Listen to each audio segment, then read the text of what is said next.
Welcome back to Vietnam. This time I am in Da Nang. And as you can see the beach behind me, it's a beautiful view. I came on because I'm leaving this city tomorrow and I just thought I needed to talk about what's going on right now in the world. I needed to get out an update on what I think about things, how things are going. And so first I want to apologize if things are a little shaky because I am operating with a tripod. I'm quite tired. It's been quite a wild ride here, but I wanted to just let you know that first off, with all that's happening with Palestine, Israel, all that's happening with this, I mean, we're talking about a conflict that whenever there's an escalation in this conflict, what happens? Rampant censorship. We saw with Ukraine, especially early in 2022, February, March, April 2022, massive repression. Accounts taken down on social media, Twitter, YouTube, banning so many channels, RT, and of course people that we know, people that we love, people that we identify with who tell the truth about geopolitics. So you see the beach out here, you see the beauty of Vietnam. It's about 90 degrees Fahrenheit and it's sunny. It's not, it's not yet the rainy season, about to enter it. So it's beautiful out here. I'm having a wonderful time, but I am watching this and it's just a little public service announcement to remind, as these escalations happen around the world, there's always a fallout, and that's already affecting channels close to mine. Richard Medhurst, friend of the show, his channel has been completely demonetized. This one has experienced demonetization after demonetization of videos about Palestine, Israel. Right before I left, there was the demonetization of both my interview with Ali Abu Nima and the clip of that interview. Demonetization, it's real trouble. And so there are real consequences to this. The empire is flailing about. The neocons don't know what to do. Israel, of course, is in big trouble. And I'm about to get into that. This is just the open saying there is consequences to this. So please do continue to support however you can, especially monetarily. Check the links in the description. And do subscribe on Patreon. Do follow me on Rumble at Dhaiphong, Twitter. The best place, of course, is Patreon to support monetarily. That link is in the video description. And, of course, you can find all of where you can find me, including Telegram, t.me/Dhaiphong, in order to continue to follow this journalism if YouTube decides to turn me off. But with that said, I need to react quickly, about 20 or so minutes, on what is going on in the world right now. So we have the United States. Joe Biden, he went to Israel, pledged solidarity to Netanyahu, could barely understand many of the things that he wanted to say about this. Viral videos abound, claiming that Hamas, the other team, bombed the major hospital in Gaza, which killed hundreds upon hundreds of people, including scores of children. Now the child death toll in Palestine from Israeli bombardment, the Israeli siege, is over 1,000, 3,000 plus Palestinians have been killed. And the UN Human Rights Council is warning of genocide. You have the IDF, or the Israeli Occupation Forces, as some call them, have claimed that they are delaying their so-called offensive ground operation in Gaza in order to get prepared and do it, quote-unquote, right. But the reality is there is a regional war afoot. We see after that hospital strike, Jordan, Turkey, you have Saudi Arabia, you have protests in all of these countries. You have protests, of course, you have Syria, Iran, these countries supporting. You have Hezbollah possibly getting involved, and there is concerns there. Joe Biden's visit, for all of the pledges of solidarity and all of the support that Joe Biden and the United States has said it's going to give to Israel, the reality remains that the United States in an election year does not want to see the entire Arab and Muslim world in West Asia essentially unite against Israel, because that's what would happen in a ground operation of extermination, because that's ultimately the plan that Israel has, to exterminate the entirety of Gaza, to raise it, another Nakba, and to take all the land, eliminate the people, and declare victory. That's not going to happen because the region itself will not let that happen, and the Palestinian resistance is a lot stronger than Israel had calculated, right? That's the miscalculation here. That's the problem with this entire conflict right now is that Israel was caught off guard, and now they're having to play tough guy. They're having to play bully. And the world is very concerned, especially the region. Those countries, those forces in the region like Hezbollah, very concerned and very well could intervene. And so that's what we're at. And so Joe Biden comes, he pledges more aid, he pledges to stand in solidarity with Israel, and now he's trying to push through $105 billion. That's what he's planning to do. $105 billion for both Ukraine and Israel. I think another $50 billion for Ukraine, about $15 billion for Israel. And then, of course, the rest is going to be divided for Taiwan, the Indo-Pacific, a massive defense package, a massive additional defense package of aid militarily for these two conflicts, which are now reaching crisis point and at different stages. You have Ukraine, which is yesterday's news at this point. And why is it yesterday's news? Well, it's because Russia had essentially, prior to the attack that Hamas and Palestinian Resistance forces waged, prior to that, that counteroffensive Ukraine was waging had been defeated. 70, 80,000 plus Ukrainians had been sent to the meat grinder on various stages of that front line and had been destroyed. That counteroffensive, what can we say about it? It's over. We can't even really call it a counteroffensive anymore. We can call it a conflict that is essentially frozen, essentially in stalemate, but with Russia gaining and being the only force gaining in the conflict.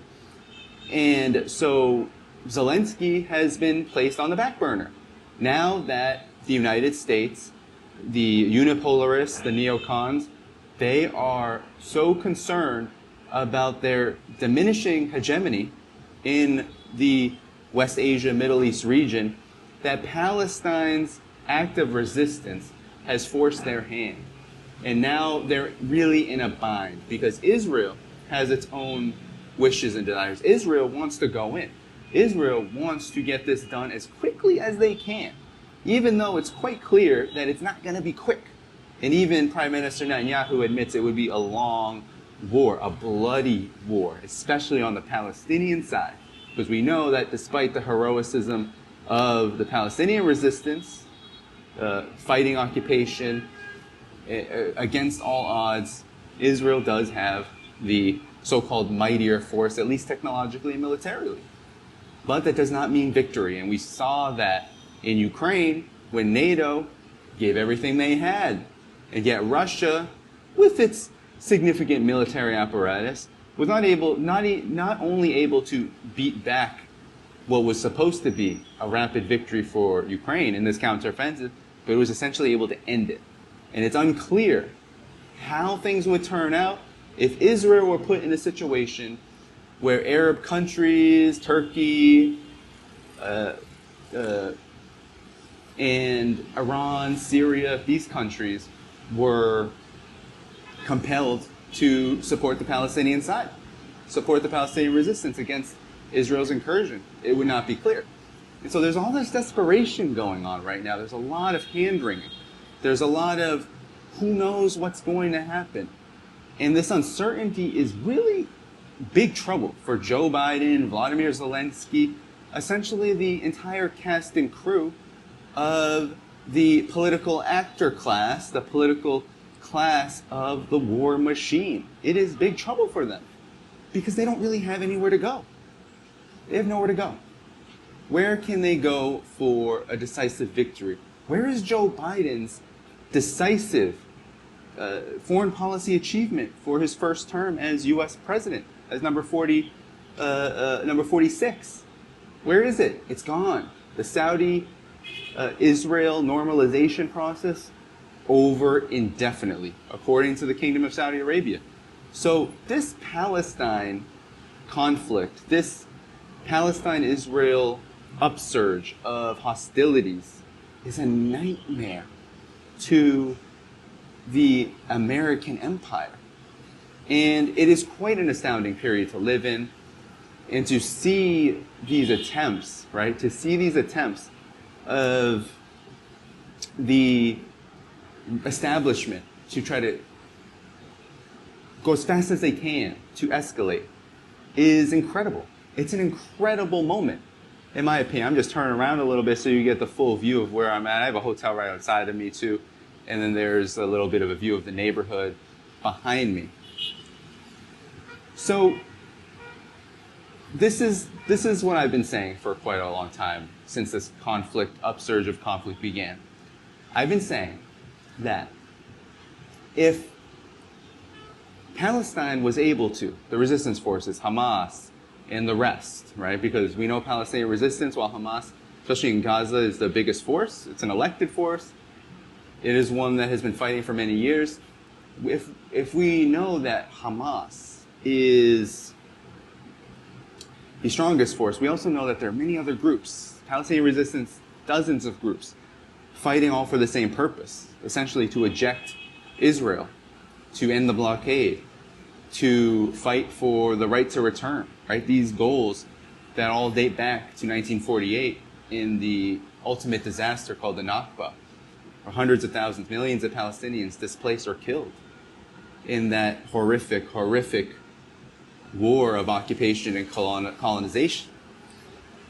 So if we know that this is just part of a larger world struggle, right? It's part of a larger global process whereby the collective West is losing its influence in this part of the world, then we know that Iran, Syria, Hezbollah, at some point are going to be on the side of the Palestinian people in an open conflict with Israel. That was always an inevitability. It happened in 73, happened in 67.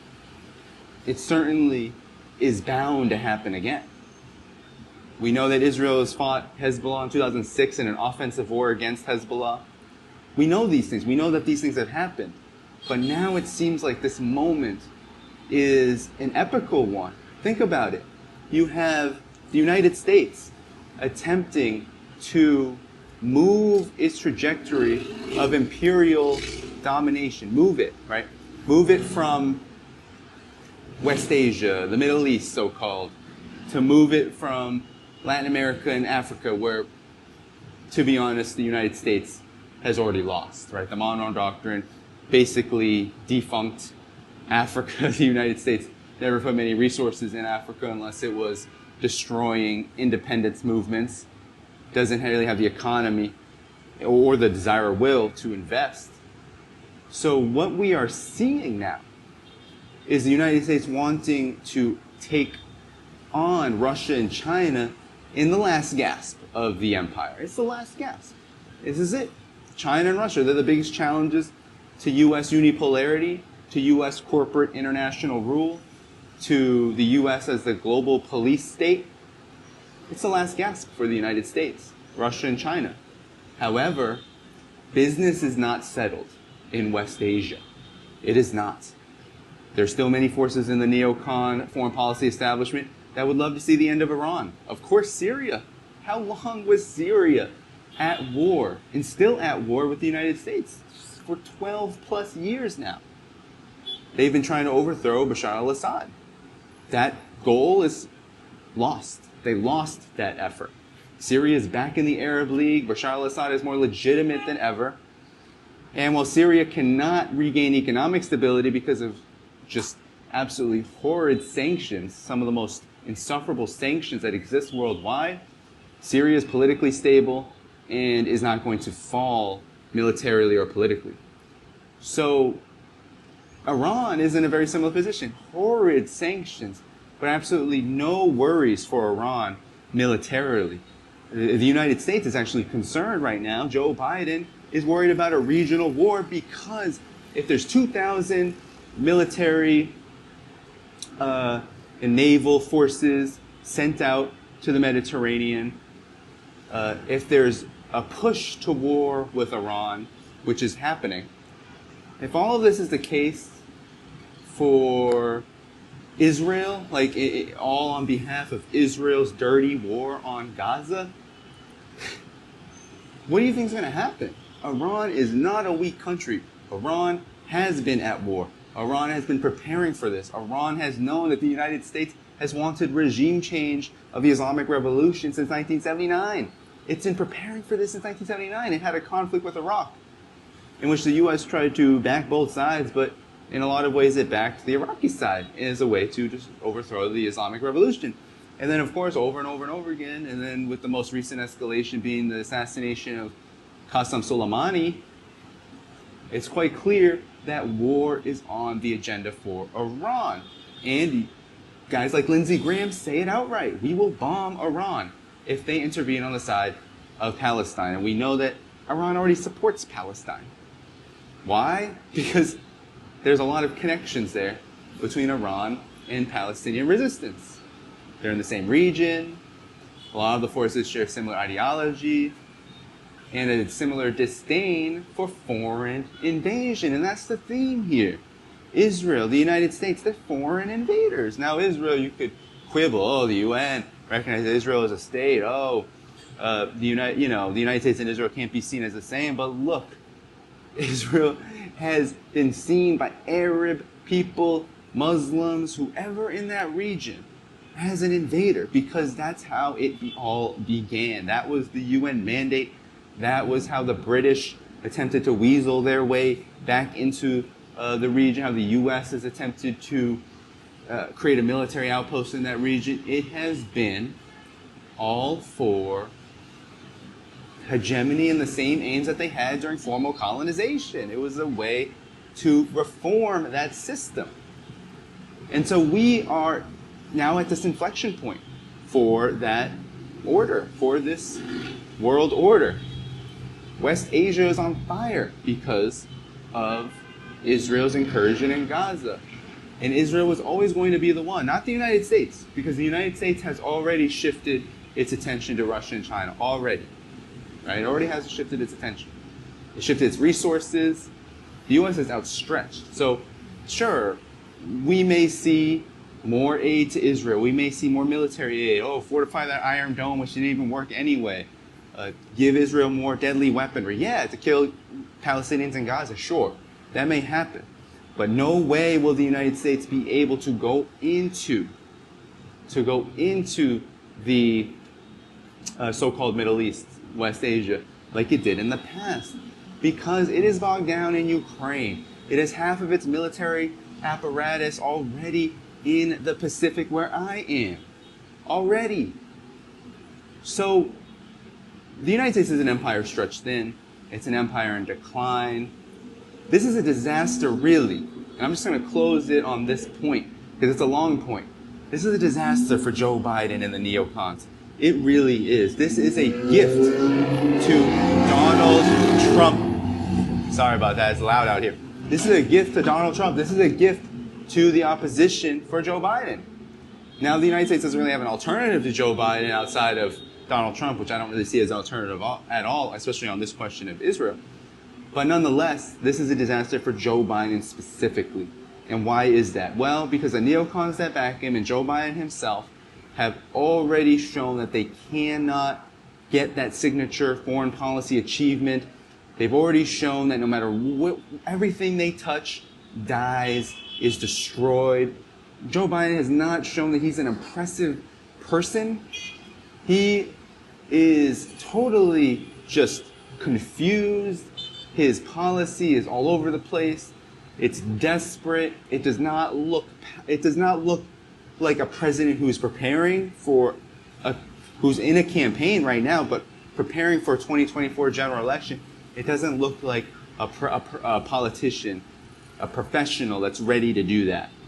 What he looks like is one that is increasingly seeing their legitimacy decline because they don't have the political, military, or economic aptitude to get things done. They don't.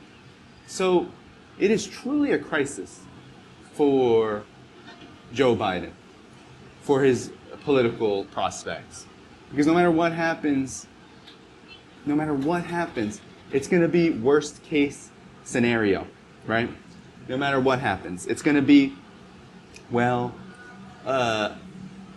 if Israel does intervene and does conduct this even bloodier, mass murderous, genocidal campaign in Gaza, then he's going to have to explain that to the constituents that are sympathetic to the Palestinians, which is increasingly a good number of American Jews.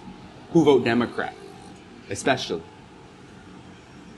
If Israel has to wait and wait and wait and wait, well, then the Israel lobby is going to fume at Joe Biden, because we know that the Israel lobby is hugely supportive of Joe Biden and the Democrats. There's a big section of it that is. It's a lose-lose. In Ukraine, forget about it, that's gone. No foreign policy achievement there, no matter how much Anthony Blinken wants to say, look at all the territory that Ukraine has taken from Russia since February 2022. It's nonsense, because Russia never wanted territory. What Russia wanted was to protect the Donbass, and in a lot of ways it has successfully done that, and it will continue to make gains in this way, since it isn't the one, Russia, with the military disadvantages. Right? It isn't the one that is seeing its hardware and its manpower diminish every single day. No, Russia's been preserving that from the very beginning. Checkmate. Russia already defeated NATO's objectives in Ukraine, and it's likely to get worse. So you have Ukraine done. Israel-Saudi normalization process over. Joe Biden has gotten zero foreign policy achievements. And not only this, guys, not only this, but we have to understand too that as all this has been happening, as I've been here in Vietnam, Vietnam's president was in Beijing, so was Vladimir Putin, right? That was a huge deal.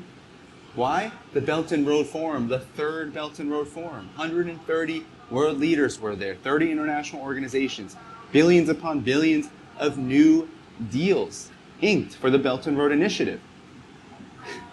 So it's just getting better and better and better for Russia and China. It's getting worse and worse and worse for the United States. And Joe Biden is in crisis.